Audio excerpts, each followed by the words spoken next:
Oui, le problème qui se pose aujourd'hui en Russie et dans d'autres républiques de l'ex-Union soviétique est dramatiquement simple. Ces centres continuent de fonctionner car on ne peut pas faire autrement pour des raisons strictement financières et les pays occidentaux seront sans aucun doute mis à contribution. En attendant, sur le terrain, certaines familles reviennent bien que la contamination soit toujours présente et les victimes de cette catastrophe n'ont toujours pas oublié ces terribles moments. De Moscou, notre correspondant Dominique Derda.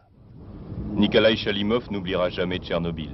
Dans un lointain cimetière de la banlieue de Moscou, il vient se recueillir devant les tombes de ceux qu'il appelle des anges, les liquidateurs, comme on dit en russe, morts irradiés dans les jours qui suivirent la catastrophe pour s'être approchés un peu trop près du réacteur en feu.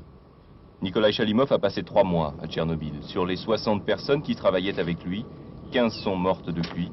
De ce qu'il considère comme son devoir de soldat, il n'a retiré ni gloire, ni fortune. Les compensations, aucun des anciens de Tchernobyl n'en a réellement perçu. On a bien des lois, mais elles ne sont pas appliquées. À vrai dire, j'ai une carte qui me permet de voyager gratuitement dans les transports en commun, à l'exception des taxis.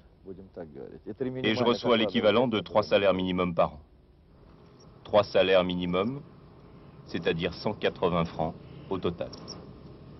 8 ans après, Tchernobyl fonctionne toujours. 2 des 4 unités sont encore en service.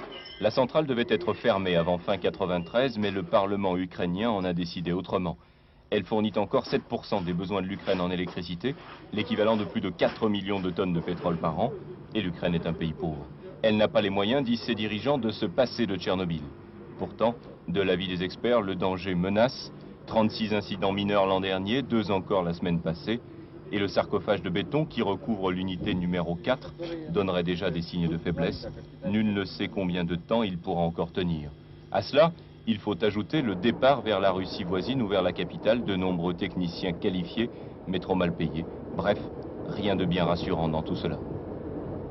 Les autorités ukrainiennes sont évidemment conscientes des risques. Si elles maintiennent la centrale en activité, c'est bien sûr pour des raisons économiques. C'est aussi une manière très directe de dire à leurs voisins inquiets: si vous voulez que nous fermions la centrale de Tchernobyl, donnez-nous les moyens de le faire.